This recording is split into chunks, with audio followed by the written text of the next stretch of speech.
Hey everyone, before we get into today's episode of Grow Your Tutoring Business, I'm going to talk to you briefly about the membership that we offer within Tutors Who Thrive. We called it Tutors Who Thrive Together because we come together as a network of tutors and support each other on this tricky journey of running a business.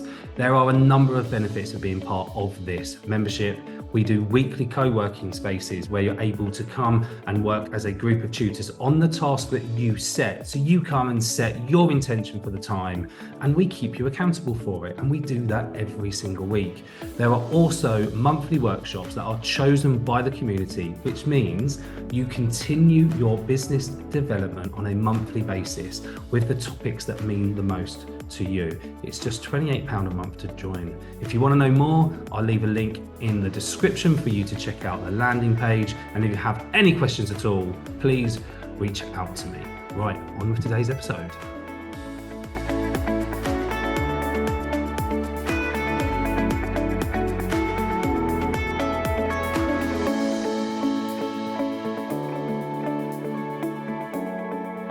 Hey everyone, welcome back. We've got another episode of Grow Your Tutoring Business. Today we have a special guest. We have Helen Osmond with us, who it should be quite a recognizable face to everybody, because if you're on LinkedIn or even Facebook or your other social media channels as well, Helen? I do have Instagram, I do, but get back to me when I actually know how to work it. Okay, cool. Yeah, we'll all get in the queue for that without a doubt. But welcome. I really appreciate you giving us some time today. There's lots to talk about. Maybe give us a brief introduction of what you do and how you started. Sure. So yeah, I'm Helen. I founded Osmond Education a couple of years back, but I've been a tutor since 2010. So I worked out 14 years. Wow. This year, yeah, I've been doing it ages. And I tutor now primarily maths for GCSE and A-level students. Okay. So did you not start there, Helen? That's my nerdy specialism. I did a little bit of Key Stage 3 before that and 1 or 2 SATs, but yeah, it's not my comfort zone. Okay, so GCSE, do you do A-levels as well? Yes. GCSE and A-level, Yes. so high-level maths. Like the difference between GCSE maths and A-level maths is insane, isn't it? There is a massive jump between the two. Yeah. And yeah, students struggle with that one. And once they get into the swing of it and realize how maths works, it's not too bad, but just a completely different style. So, okay, I'm just going to give a little bit. We've got a little, I think there might be a little bit of a connection issue at some point. It looks like we're jumping around a little bit. Well, okay, that's cool. It was okay. It just jumped around a little bit. I'll make sure I'll go back and edit a little bit of that out. Yeah, hopefully it'll settle down a little bit. It's weird because that's the first time that's happened after we press record. Strange. Okay, so Helen, tell us a little bit about the beginning part, because you've got a bit of a unique story, right? Not many people have gone on to create a tuition business in the same way you have, is probably fair to say. So tell us a little bit about your journey towards teaching, and then what happened afterwards that then led you back into tutoring, or towards tutoring, sorry, that's led you into like the 14-year career you've had so far. Yeah, this is a bit of a yo-yo one. I was actually always determined never to become a maths teacher growing up. Absolutely determined never to do it. You not like maths? I like maths. I just never wanted to be a maths teacher. Okay. My mum is lovely. I'll put that out there now. My mum is amazing. She is a maths teacher. So I have inherited it from her. But I was always told growing up I was far too much like my mum. And now I recognise that's a compliment. But back then, I was deliberately didn't want to do it. You don't want to hear that, do you? I want to hear it. Yeah. No, and yeah, I'll say it again. My mum is awesome. Love it a bit. And it's definitely a compliment now. But so, yeah, I fought it. I really did fight becoming a maths teacher. I did my degree in maths more generally because I'm reasonably good at the subject, but then didn't know quite what to go into. Took a gap year after uni rather than before, and then signed up to do my PGCE in secondary maths because I couldn't fight it anymore, and started that incredibly intense year in 2009. Yes, 2009, I started my PGCE. Obviously, those that have been through that year, it's busy. It's so full of placements and essays and all the stuff that you've got to do to qualify by the end of it. I also got married that year, which was probably, looking back, not the wisest of timings. Wow. But yes, so that all happened. Obviously, that was very stressful. And I unfortunately was diagnosed with chronic fatigue during my last teaching placement in the May of 2010. So had to withdraw from my PGC at that point. Obviously took some time to recover, to heal. And then saw in the local newspaper a advert for a local tutoring agency who were taking on tutors. They were happy after a conversation and from references from uni, from my PGCE, to take me on, just to keep my hand in, just to keep practicing how to teach maths.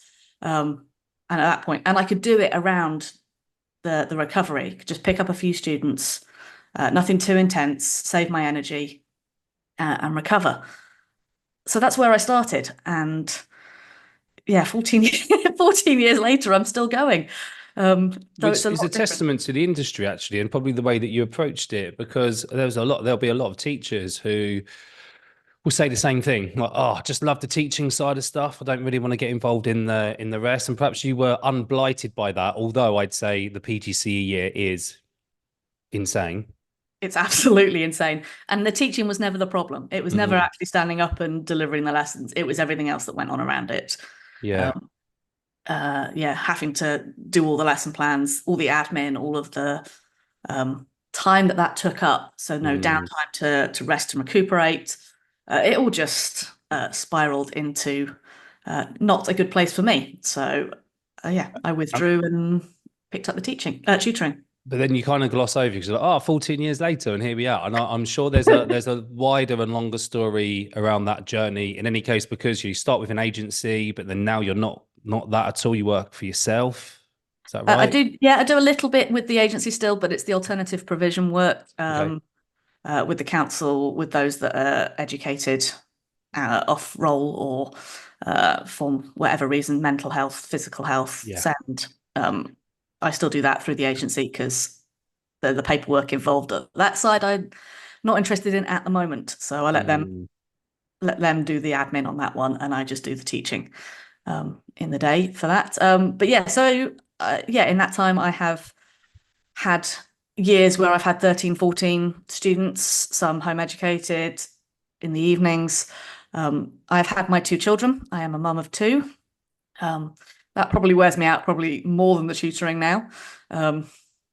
So during those years, maternity years and in their very early days, I dropped back to having just the one evening a week of teaching.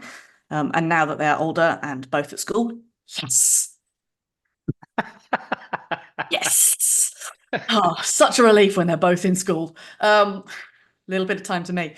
Now that they're both in school, I can turn my attention more to developing what I do as a business. It's not just me teaching, it's now a business of its own right. It's Osmond Education.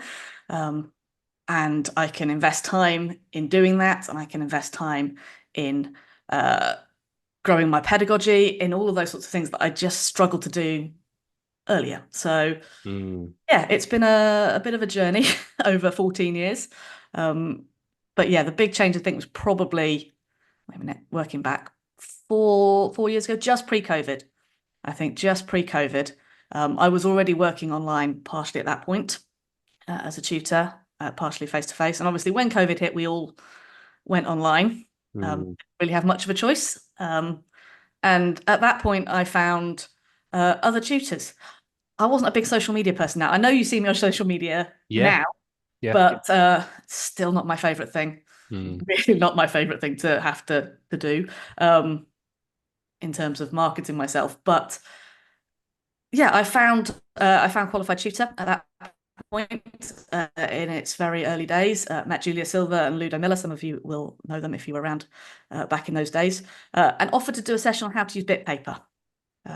And that's a dangerous thing. Don't ever offer to do anything because you're going to get roped in to offer your experiences and your wisdom.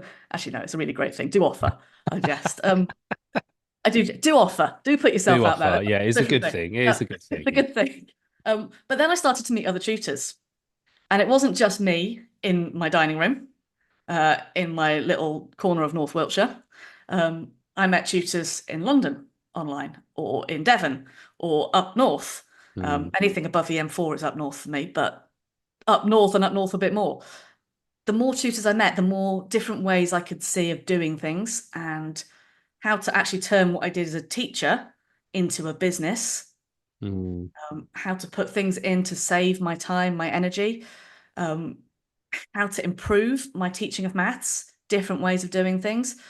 Actually, that's probably been the biggest change in what I've done, is since being connected to other tutors, I've learned from them how to do it better. And hopefully they've learned from me as well. That's the beauty of the connections, isn't it? And actually going all in on the whole, like we don't have to be seen as competitors here. And there's definitely like the whole scarcity versus abundance mindset. But if you can take that in truly and I suppose put down any preconceptions and actually just have an open conversation, you're going to be able to improve not just your own pedagogy knowledge or the way that you do things, but actually you have the chance to influence those on the way that you do things as well, which is quite special, I think. Yeah, it's very much a give and take, a sharing and collaboration. Yeah. And it's okay that if after you've had a conversation with someone, I know I don't like the way you do it, that's absolutely fine. Yeah. Absolutely fine, because that works for them. What you do works for you. But it's always good then to reflect on, why do I do things the way I do them? Can I make it easier? Is what they're doing helpful? Is it not going to fit what I do? So there's a bit of self-examination going on there as well. Why do I do it that way? And sometimes actually there's no good reason why you do it that way. Other than that's the way that you do that's things. The way you've done it. You've got used to doing it that way.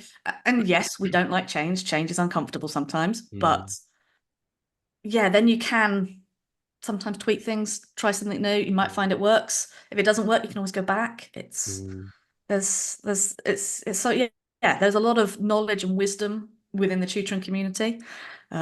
People that have been doing it, people who've been doing it longer than I have.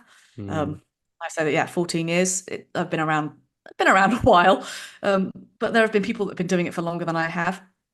And there are people who've been doing it and coming in the last few years, and I see them growing faster than I do. And that's fine, because that's what they can do, and I'm limited with what I can do. But yeah, there's so much experience and wisdom and then freshness from those that are new to it. Going to ask a question about the unqualified part, because this is something that comes up semi-regularly, not as much as what I suppose others might see, or perhaps there's like a little bit of an echo chamber sometimes in the bigger Facebook group. So like recently someone said, I'm a TA, I'd like to do some tutoring. And then when I look in the comments, there's a little bit of like, I don't know, a little bit of resistance there around that. And I've supported quite a few people who are not qualified teachers, and some of them haven't even had classroom experience, but they are really good and knowledgeable at what they do, and they've found a lane for their business and doing really exceptionally well. How do we help those people who perhaps coming down a similar route as yourself to see that it is a genuine opportunity there? And how do we help not quieten down? What do I maybe make it more widely accepted that it's an okay thing?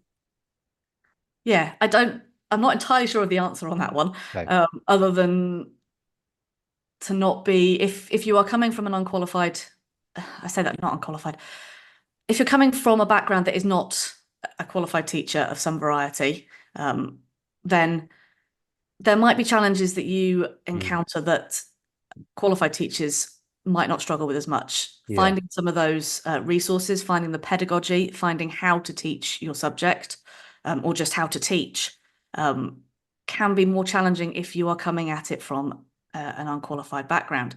But that's not to say that those resources aren't out there to find those. So if you are coming from an unqualified background, do make sure that you do invest some time regularly to spend looking at how do you teach and how can you improve it.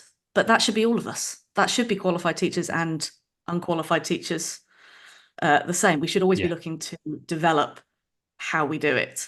So in that sense, just be prepared that you might have to put in a bit of work in that sense to just refine your skills. Not that you don't have the skills to teach. It's also very different, I find, tutoring to teaching, even with a small group, which is a new endeavor for me. I'm just starting out in the small group area. It's very different from teaching 1 to 30 in a classroom. It's a different skill. So to the qualified teachers, just because somebody hasn't got that experience of managing 1 to 30 and the environment, don't let that put you off communicating with them, talking with them, to help them find where they need to go, the resources that they need to develop as an independent tutor, as an unqualified tutor. You have skills, you have knowledge that those that are coming from outside the education world will not have. So generous with that rather than putting it down.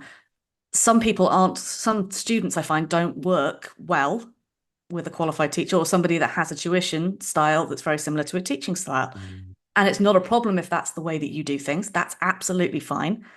But some students aren't going to work well with that. Some students are going to work better with somebody that comes out of an industry background, because they can then see how it's applied in the future. I'm very good friends, since connecting with lots of tutors, I'm very good friends with Georgina Green, who runs Green Tutors, and she comes from a STEM background. She used to work for GSK, I think. So she knows how that knowledge of how we do things at school then applies for science in the wider world. So students like that. Those students that work with her really find that beneficial. So I feel like I'm wittering a little bit now, Richard. No, I think it's a really good answer, actually. I think from an overall point of view, like what I tend to say to people is that we have our own unique look on the way we do things, and whether you, like you say, come from industry or whether somebody's been a TA before, they bring their own unique way of doing it, and it's not teaching. It's actually tuition, and that's the defining thing for me. And the way you do it, it's up to you. If you find the people that resonate with you and want to work with you, you're winning, absolutely winning. Yeah. And I've never had in 14 years a parent have an issue with it. That's an encouragement to you if you are coming again from outside. I disclose it to parents. I do not hold a qualified teacher status. But I've been doing this long enough now that I know what I'm doing. And if I don't know what I'm doing, I can go and find others that do, and they can help me.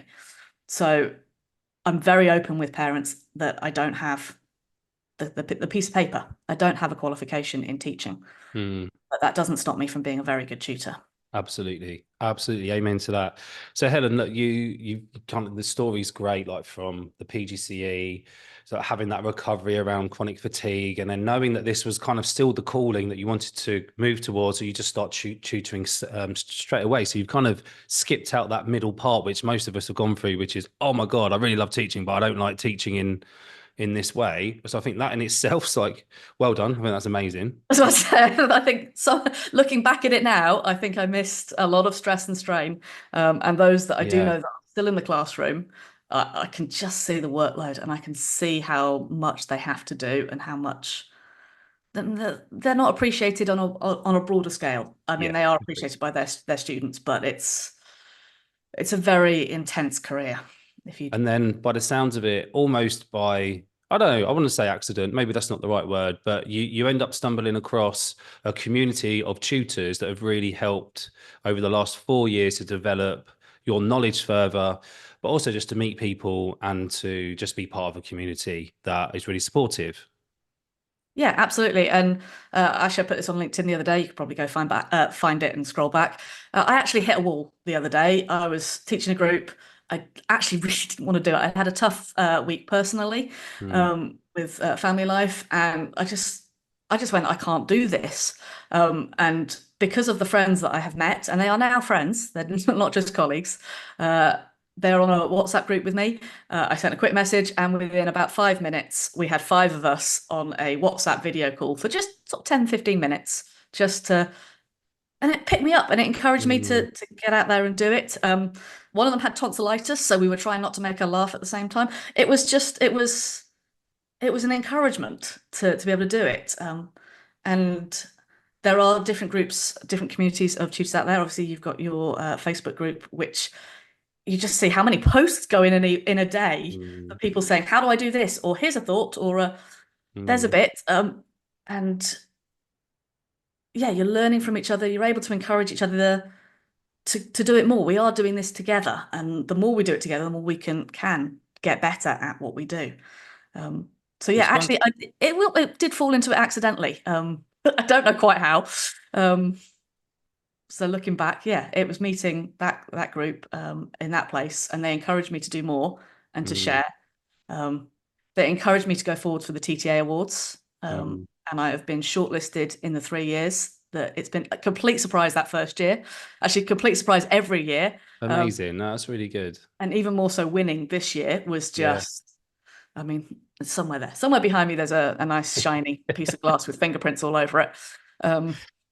It's just grown and changed so much that time. Just the encouragement to go forward, the encouragement to try something, just because I've found that group of people that support me. So yeah, it's inspirational, that, and I think there's a lot to take away, because even from the question I asked 5 minutes ago about being there, almost like I wouldn't do this, but kind of hold you up and go, look, this is what's achievable. We've got. It sounds like you've got a lot of teaching anyway running through your veins in terms of your mum, and also you did a PGCE, but because of the circumstances of not then completing that, it hasn't held you back in any way, to the point where you're now a TTA award winner, right? So that's I know it's amazing. It's amazing, really. So I think that the underlying message, which I want people to really get, is that, look, we could all tell ourselves a story as to why we shouldn't do something. We can always do that, but also go and find the reasons why you should. Go and find the reasons why somebody needs your support. And it doesn't matter whether you're a qualified or not a qualified teacher. Just go and start spreading what you can do in a really positive way, because really good things can happen from there. Let's switch the conversation a little bit, Helen. So I know a little bit more about what you have been developing over the last, I'll probably say year or so, but I think actually it's probably 14 years or longer in the making.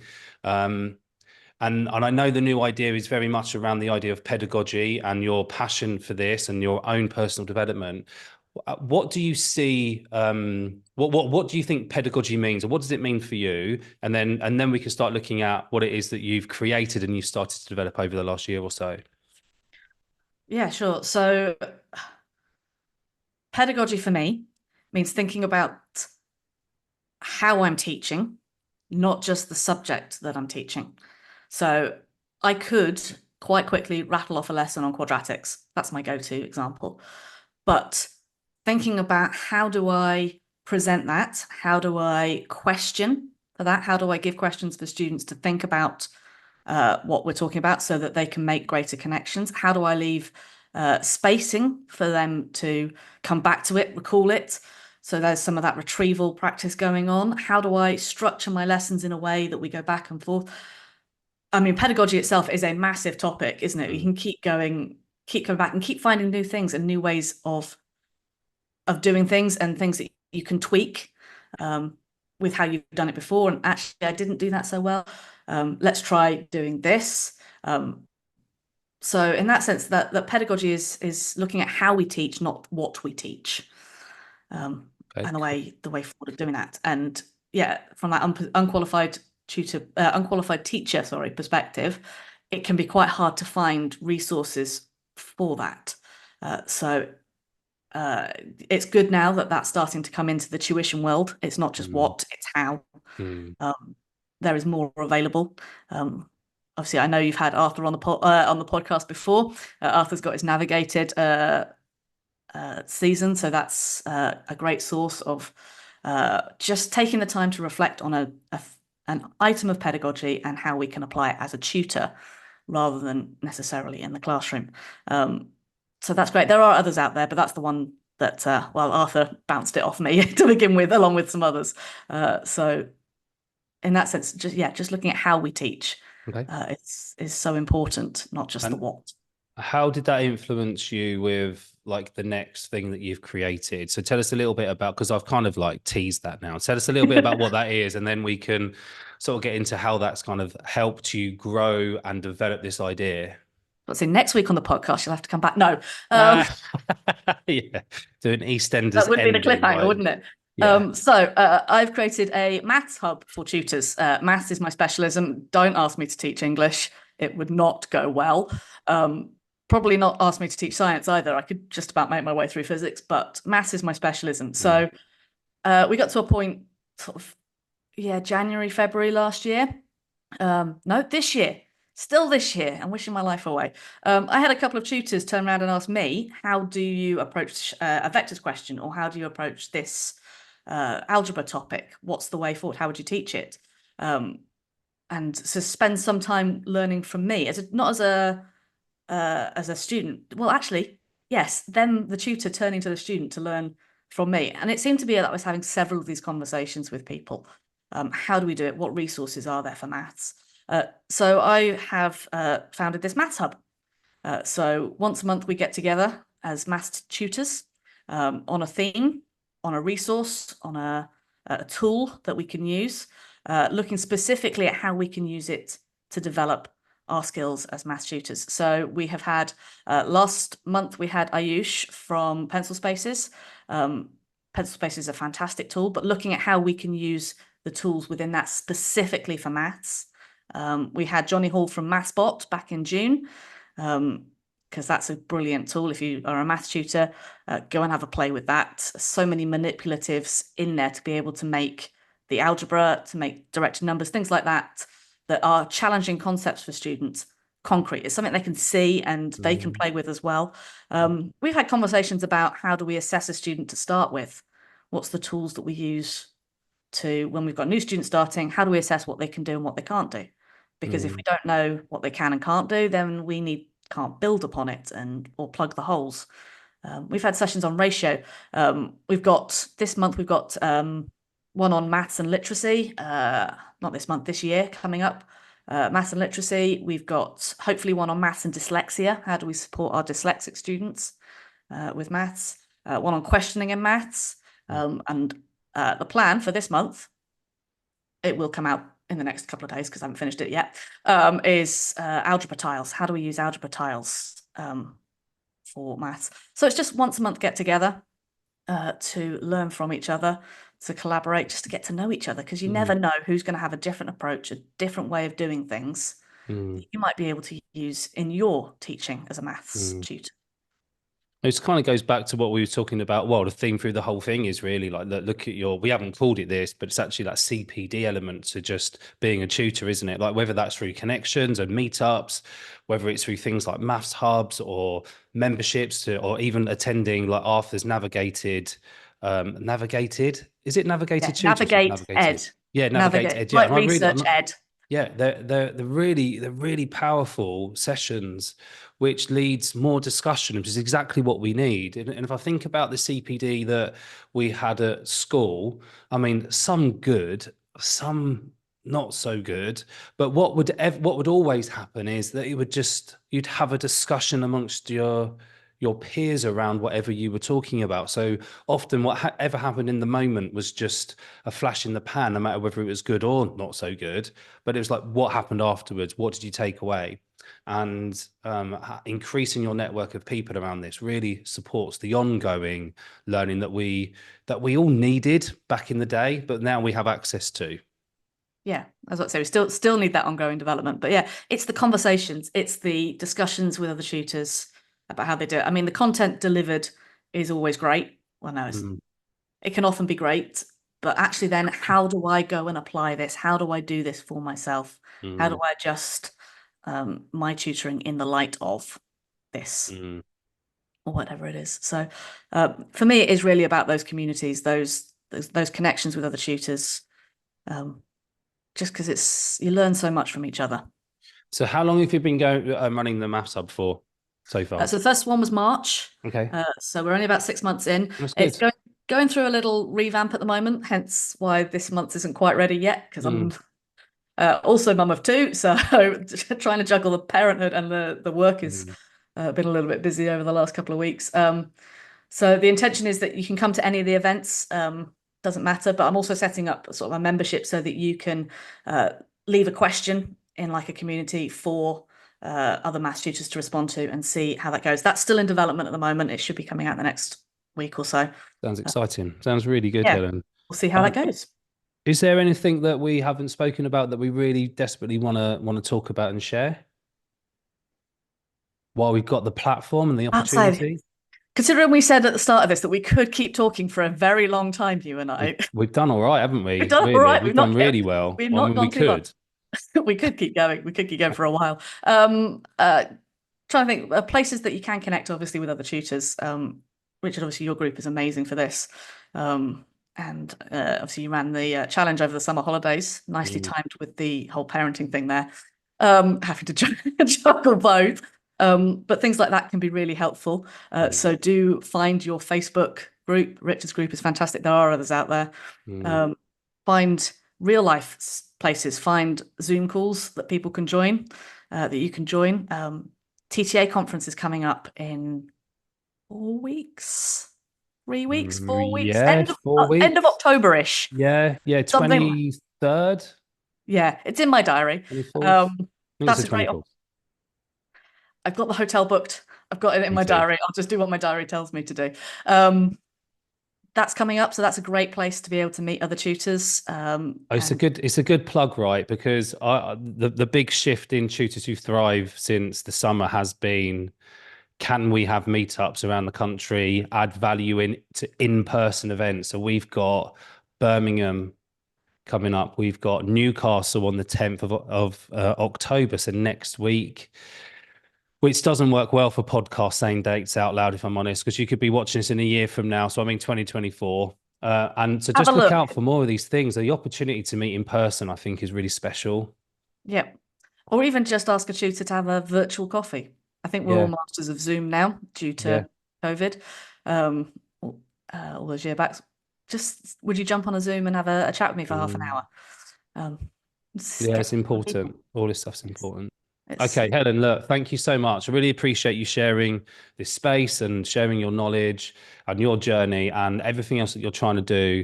It's an inspiring story anyway that kind of leads you towards being a TTA award winner, which we absolutely love. I'm really excited about the Maths Hub because I know there'll be a lot of people who will be like, yeah, this is my thing and I'd love to kind of share more and learn more, because maths is that kind of subject where you do want to get together and talk about it. Maths is everything, but that's me as a nerd speaking on that one rather than... Well, I believe you and I'm sold. So thank you so much. I really appreciate it, Helen. Thank you for having me.